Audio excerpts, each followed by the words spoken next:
Hello and welcome on Primetime Watchmaking in the News, and we start straight away with an important question. We know that you all love our show and we appreciate every comment and likes you leave us, but we always seek to improve, reason why we are thinking of splitting the industry news section and the new watch section into two different videos. So we would like to know your opinion, if it's something that you would prefer as well, or we keep Primetime as it is with its long format, and today is for sure quite a long one.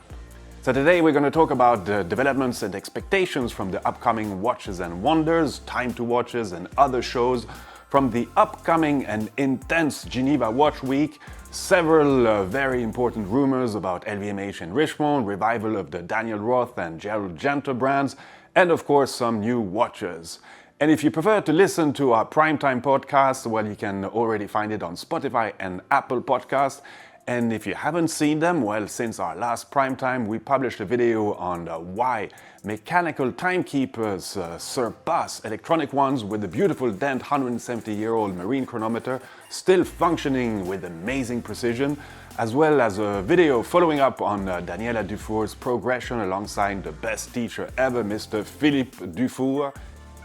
Anyhow, we are now at full speed entering the new season of watch fairs, and there will be a lot of great videos from us soon with new timepieces and interviews with various watchmakers, CEOs and the likes. Believe me, our coverage of the upcoming packed Geneva Watch Week will be something you've never seen before, and we're getting fully prepared for this with new faces, new brands, new locations and much more.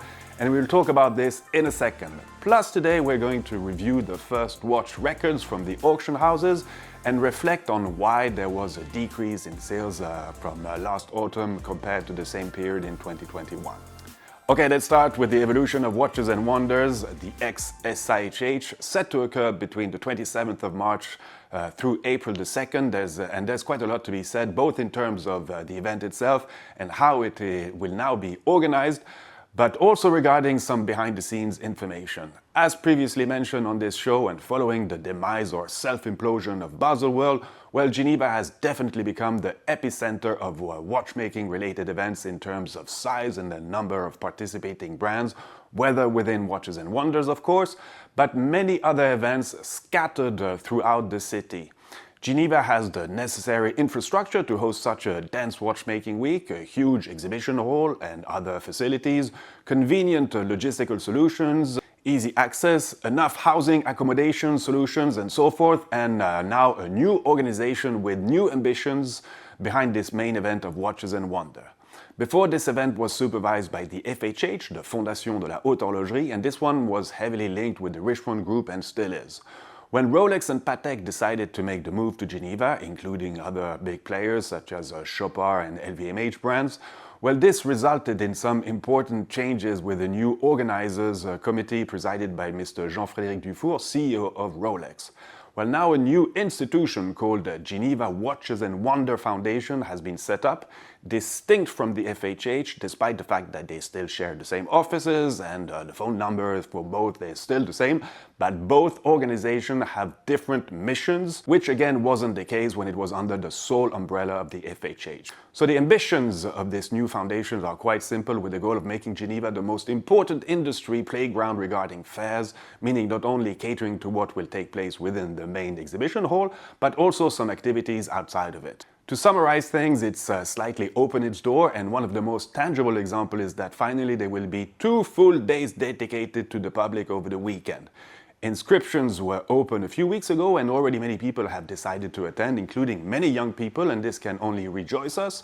And I sincerely hope brands will host nicely all these external participants, which by the way are or will become end customers. Okay, yes, the event is first and foremost a B2B event. Brands are there to showcase their new watches to their commercial partners.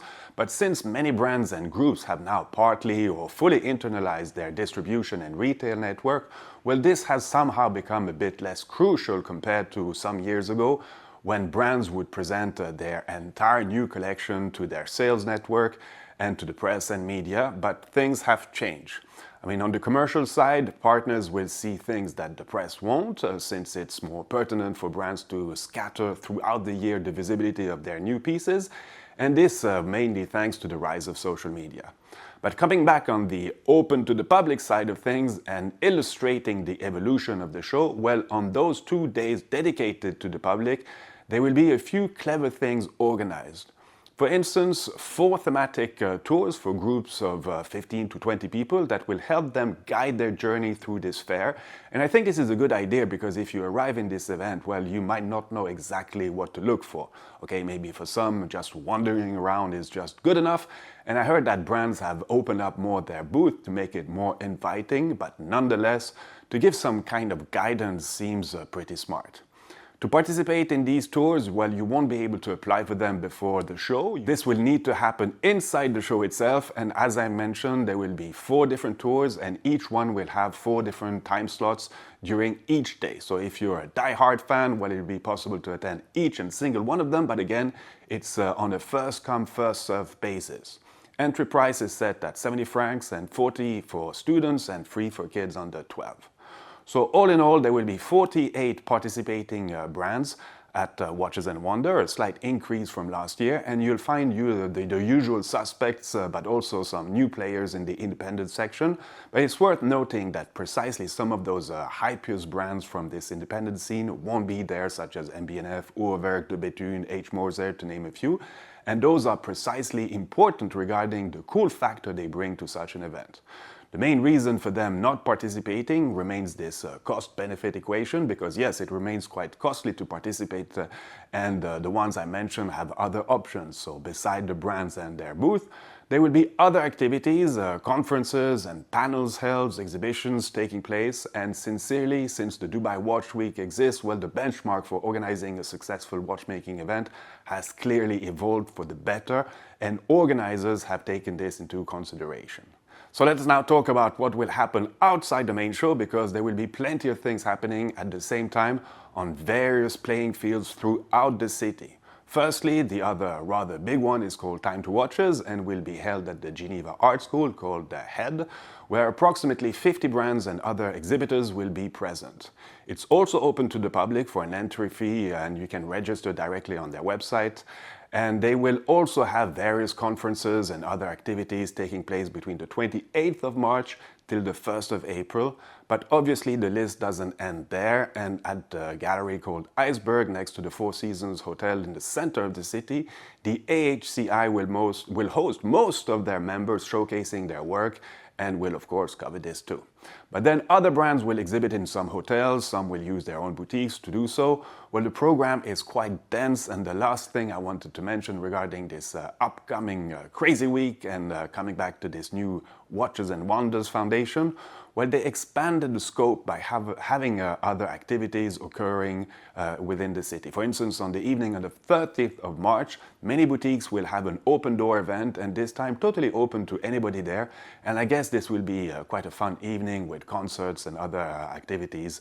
And I hope that these boutiques will mimic the clever thing Patek did last year, meaning that for those unable to attend Watches&Wonders, well, they showcased what was presented at the main event, and anyone could therefore see the novelties, and that was a rather smart move, and in a way very respectful. Bravo to them, and sincerely hope it will be copied. And just to note that Swatch Group brands won't formally take part in this festive week, but they will use their boutiques, as apparently they definitely turned the page on participating at such fairs.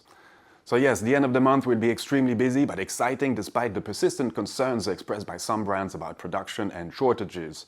And it is still complicated to get your hands on the watch of your desire, even on the secondary market, with the correction on prices we've seen last year, and which so far continues in 23. So for example, Watchfinder, the Richemont asset and online setting platform for pre-owned watches, has on average dropped prices by 15% as the valuation of used Rolex and other top models have declined. And I don't want to make any speculations here, but the Rolex part is most likely due to the consequences of the Crown's certified pre-owned program. And as for other brands, well, the decrease was quite predictable, as it was clear that some prices had hit their glass ceiling last year and failed to break it. And the recent reports on the autumn watch auction sales is just another proof, with the total value slumping by 29% compared to the same period in 2021. Apparently, the top-end collectors appear to have been influenced by falling prices on the secondary market after the skyrocketed jump in the first quarter of last year due to high geopolitical risks, recovery from COVID, and uncertainties on certain markets. So to put it simply, people were fueling the demand, which was limited, and eventually it led to a certain correction, which we saw in autumn sales. According to the Mercury Project report, during the auctions in the last quarter of 22, the average price per lot fell by 8% and the total number of watches sold dropped by 23%. But let's not forget that the interest in watches and watchmaking is growing on a bigger scale. And even auction houses noticed the shift and started talking about the boost of online sales to lure the younger generation as new customers. Nevertheless, in my view, this year we will continue to observe the decline of the overall figures from sales, but with some record-breaking gems still to be sold, and we can already name a few.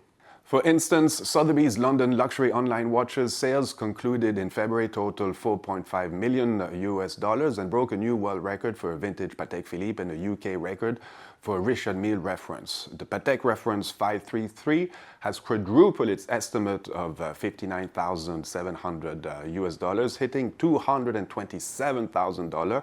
And this watch was produced from 1937 to 57 in a rather small quantity of around 350 units across 3 metals, 250 in pink gold, 125 in yellow gold, and 10 in steel. And what makes it super rare is that it is believed that only 12 sector dial watches were ever produced and only half a dozen have returned to the market to date. So this Patek was among those 6 pieces, and the UK record was made by the platinum Richard Mille reference RM 012 Proto 1 Tourbillon.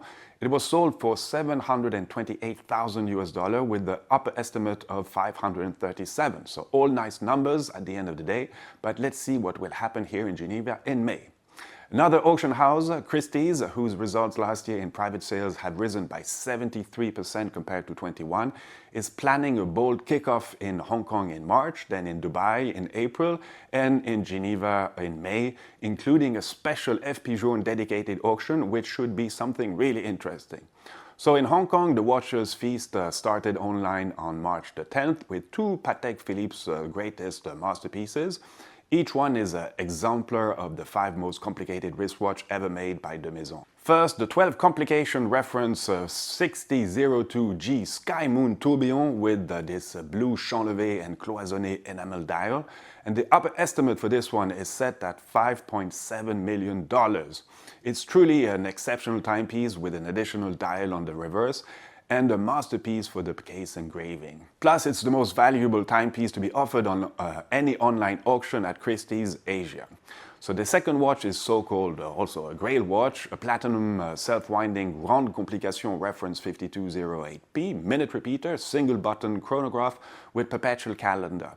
The final price will be announced after March the 20th, but the upper estimate for this one is already set at $1.2 million. Okay, now let's see other news on our radar, and it's more of a rumor for the time being, but you know there's no smoke without a fire. And if confirmed, well, this will be a huge bonfire. According to a Swiss newspaper, Finanz und Wirtschaft, LVMH is considering buying Cartier, which belongs to the Richemont group. Apparently, the target here is key to LVMH's growing jewelry segment, which includes currently brands such as Tiffany & Co., Bulgari, and Chaumet. But let's face it, in the current state of the French luxury goods conglomerate, famous for Panthers and Love Bracelet, well, it is a cornerstone of Richemont's overall income. Besides, in February, the group announced last year that their watch sales were 5% lower than in 2021, while LVMH proudly reported 18% of revenue growth in the watches, but including the jewelry division too. So in a nutshell, if it's true, then LVMH is 2 steps away from becoming the sole owner of the luxury golden goose with all its eggs. And I say this because if you take Cartier out of the Richemont equation, and without being disrespectful, well, you are seriously weakening Richemont, considering that Cartier alone accounts for 50% of the group's revenue. So if LVMH was to make a move, well, I think it would involve the entire Richemont group, and that would be another story in itself. At the moment, we were not able to find any solid confirmation of such rumors, and professionally speaking, this can easily be a probing of the soil on the other side of the future deal. Financially, the world's richest man, Bernard Arnault, has enough assets to make the boldest move in his career, although the South African businessman, Johan Rupert, who owns the controlled stake at Richemont, was against the deal so far. And just for the souvenir, well, a few years back there had been rumors around some kind of merger between Kering and Richemont, so let's not get too excited, but let's follow this closely nonetheless, because could you imagine an industry where almost 3/4 of the top brands belonging to the same group? Well, not sure about monopoly issues here, but this could definitely become quite a violent merge. And another confirmation that LVMH is doing great with its market capitalization of over 400 billion euro is that it announced Daniel Roth to be run as an independent brand with guidance and incubation from La Fabrique du Temps Louis Vuitton as of February 2023. This is great news for the boutique brand, which was on the radars of many watch dealers for the last couple of years as it regained its popularity on the secondary watch market. To go back in history, Daniel Roth founded his eponymous company in 1989, and it was blooming in the early 90s until it was sold to the Hourglass in 1994 and subsequently to Bulgari in 2000. Roth was mixing classical complication with the Breguet style, a very recognizable case shape, and has some true gems in its pocket. So according to the official statement, it looks like Daniel Roth is finally getting some independence from Bulgari, or at least more freedom to create. It is said that the brand will aim to capture the mechanical and contemporary classicism that defined Roth's work in its earliest day.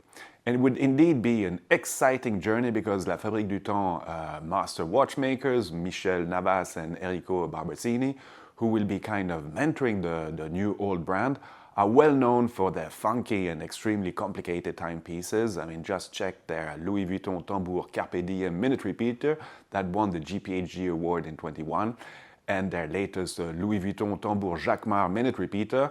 I mean, we've talked about it in our last prime time. Plus, they work a lot with Anita Porcher, who creates the most exquisite enamel dials. Well, I think you already have a nice picture of what we should expect in the nearest future. And I say nearest because we will most certainly see the new timepieces in the coming month, as Daniel Roth, under the new auspices, is expected to create the first 20 watches by subscription, and we will most likely see a nice little tourbillon, just guessing. And it looks like this revival of Daniel Roth could be directly linked to Jean Arnault, the Director of Marketing and Development at Louis Vuitton Watch Division. Mr. Arnault is an avid collector of independent watchmaking, and his personal interest in this niche made a certain impact on the end decision, I'm pretty sure. So this could also explain another rumor that Gerald Genta, a sister brand to Roth, will soon also escape from under Bulgari's wing and become an independent entity within the huge LVMH family. Well, we can only be happy for both, yet history has only a few successful examples of artisanal brands to flourish in a big conglomerate, but we for sure will be closely following the development of both stories. And another news related to LVMH is that rapper Pharrell Williams was appointed menswear creative director of Louis Vuitton, not directly a watchmaking area of concern, but watches could be affected here as well. What's interesting is that Williams was a friend of the brand for Richard Mille, also known for wearing Jacob & Co. and Chopard set, as well as Royal Oak QPs and concepts before everyone outside of horological circles decided they wanted one. And he even developed some flashy watch design with Jacob Arabo, and now we've seen him receiving a nice LV watch case directly from Jean Arnault, plus the story about Daniel Roth's separation. Well, you can make the calculation yourself. I can see some kind of shiny future for some Louis Vuitton models, if you know what I mean. And now for some sad news, unfortunately, but this is life, and it is with great sadness that we learn the death of Chronoswiss founder Gerd Rudiger Lang, who passed away on March 2nd at the age of 80. Born in Braunschweig, Germany, Gerd Rudiger Lang found his first job at Heuer, which is now better known as Tag Heuer, And after Heuer closed its Munich office in the early 1980s, where Lang founded Chronoswiss in 1983, he was a man whose vision and energy contributed immensely in the relaunch of the mechanical watch industry in Switzerland after the shock created by the quartz crisis of the 70s, and the industry actually owes him quite a lot for this. I was privileged to see him last year at the launch of a new brand named after him, Lang in 1943, and he was indeed a great man that left an important mark in the history of watchmaking. Okay, let's continue and talk new watches, and the first one is the new 50 Fathoms by Blancpain, the iconic dive watch that celebrates its 70th anniversary this year, which is by itself quite an achievement. So the new model is called the Tech Gombessa 50 Fathom, and it is designed with the famous extreme diver, Mr. Laurent Balesta.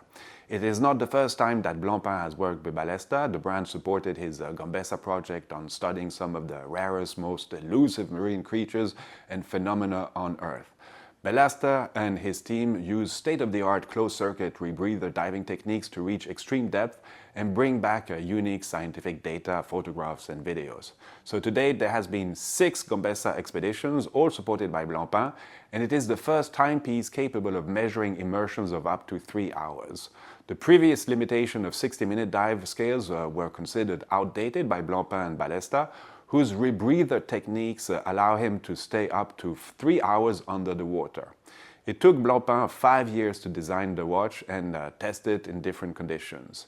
The time counter is set on the outer unidirectional bezel with markers featuring a white luminescent coating that emits a green glow in the dark. The hour markers are orange with a blue glow, and the dial is executed in deep black, which absorbs up to 97% of light, so not the Vanta black with its 99.9%, but still very close. The grade 23 titanium case is 47 mm in size, but in fact it is not too big because underwater, I mean, you would likely be wearing it on top of your neoprene wetsuit. Plus you should be able to read time in any condition and turn your bezel with your diving gloves. And the movement inside is an in-house automatic 13P8 based on their caliber 1315 with a Glucidur balance spring of 4 Hz and with 120 hours of power reserve. The important thing here is that the release of this diving instrument also inaugurates a new line in the 50 Fathoms collection, which will include all Blancpain watches dedicated to technical diving. And as we quickly spoke about the Swatch group, and then we should definitely mention the new big bang of its collaboration with Omega and its mission to Moonshine Gold. The new watch is the remastered mission to the moon with the gold-plated second hands, which according to the legend was made during the full moon in February this year on the 5th. Okay, kind of a marketing gimmick, and I must say I expected a little bit more, but let them enjoy the nice wave they've created a year ago. Each model comes with a certificate of authenticity for the second hand. It is said that the watch will only be available in the Swatch stores only on the full moon. Well, I know that some of us were hoping that the new model would be at least all gold plated with Omega's trademarked alloy called Moonshine Gold, or something a bit more creative. And it is slightly paler than normal 15-karat gold and was used in the special Speedmaster created in 2019 to mark the 50th anniversary of the moon landing. But we have what we have, and I see the resemblance here with some Apple products, which remains desired among the zealots no matter the quality of the upgrade. So I'm pretty sure that the hype will continue considering the price of the watch as well. So let's just hope that the next update won't be just a strap sold separately, for instance. We'll see. Now to some classical model of which we had a lot in our previous show, but this dress watch needs special attention. Junghans Meister Chronoscope is an example of elegance with a bit of sassy and sporty chic. It is a chronograph with a stopwatch function and date and weekday display. The circular brush dial looks slightly curved, which with the domed sapphire crystal has an interesting effect of changing color from gray to cool blue. At 12 o'clock you have a 30-minute counter and the 12-hour counter is set at 6 o'clock. The crystal caseback displays the nice in-house self-winding movement, the J880.1 with power reserve of up to 48 hours, and blue heated screws. The size of the case is 40.7mm in diameter, 13.9 in height, and it's water resistant to 50 meters. Plus the strap is made from ostrich leather, which is super robust, and my overall impression is that this model is a nice addition to the Meister Chronoscope collection of the brand, which has more than 160 years of history. And if you like a dress watch with a sporty twist, then it might be a good choice for you as well. Besides, in 1956, Junghans was the largest manufacturer of chronometers, so these guys know what they are doing. The next timepiece is another dress watch, but in a non-conventional way, and was clearly inspired by the flashy gambling spirit of Monte Carlo. The new Jacob & Co. Casino Tourbillon is a perfect combination of all what the brand likes, but a little bit less in your face. And for the first time, the Tourbillon is only for you to enjoy and can be seen only from the case back. Of course, Jacob stays true to its DNA to dress to impress, but I appreciate this more subtle touch to this with this timepiece. So the core plate was taken from the Astronomia model, but has no exuberant brilliance or stars and planets from precious stones on it. The dial is a simple dark onyx, which is a rare glimpse of austerity for the brand, but the best part here is that you can play the roulette. So in the Casino Tourbillon, the roulette is set to spin with a pusher at 8 o'clock, and you can certainly make bets on where the tiny ceramic ball will stop. The mechanism inside is the in-house manual winding caliber JCAM51 with 72 hours of power reserve, and is made of only 268 components, which is an on average number for such a complex timepiece. In measurement, it's still pretty noticeable on the wrist with 44mm in diameter, 16.3 in height, and the case, the pusher and the buckle on the alligator strap are made from 18-karat rose gold, and the watch is water resistant to 30 meters. Definitely a big toy for big boys. And to finish this March edition of Primetime, I would like to talk about a RichardMille timepiece with the first female version of his famous sports model, the RM07-04, which is designed to please the demanding taste of sportswomen and the constraint imposed by the disciplines they perform. It is ergonomic and ultralight, only 36 grams, including the strap. Also super resistant to 5000 Gs, coming in a quite funky color variations with case made from trademarked quartz TPT and carbon TPT. Inside you will find a new, very compact and skeletonized in-house automatic movement with 50 hours of power reserve, and the components of the mechanism are also made from a specific alloy of 90% grade 5 titanium, 6% aluminium and 4% vanadium, and the rotor is made of platinum with ceramic ball bearing. This piece features the function sector with a push button located at 4 o'clock, allowing one to select the winding function, neutral function and hand setting function.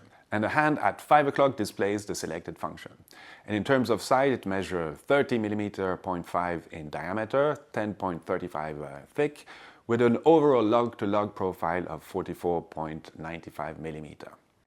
Okay, let's leave the watch second. I just wanted to highlight two books that could interest you. The first one was released at the end of last year and written by Denis Flageolet, the super creative watchmaking mind, or should I say genius, behind the Béthune brand. This book exists in French and in English. It's rather easy to read despite some of the complex ideas shared with the reader, and I sincerely highly recommend it. Extremely pleasant, and you learn more on Denis' journey as a watchmaker, his inspiration, his vision, and you have plenty of clever side notes that will help you understand this. It's definitely not a marketing book. He shares his honest opinion, quite nice. And the second book is more of a marketing book, and I had talked about it recently, but I hadn't seen it, and this has now been corrected in all honesty. It's really well made too. This is The Collectibles by Gerald, and it comes back on some of their iconic models with a lot of contextual information, very well documented, and for any aficionado of the brand, well, you should also consider getting a copy of this one. So this is it for this edition of Primetime, and yes, was a rather long one, reason why we are thinking of splitting the next edition in two parts, one regarding the business news and the other focused on new timepieces. But we will listen to you, and please tell us what you think about this, and we'll take our decision after this. And before our intense coverage of the big Geneva week, well, just wanted to add that we've continued our follow-up on the Beaver family project, and we're only a few days from the unveiling of their first timepieces, and we just wanted to check on how things were going with Mr. Beaver and his son before this important milestone for them. Well, now this is it. Well, a huge thanks for watching. See you real soon, and Viva Watchmaking, and looking forward probably bumping into a few of you guys during this crazy Geneva Watch Week. See you soon. Viva Watchmaking.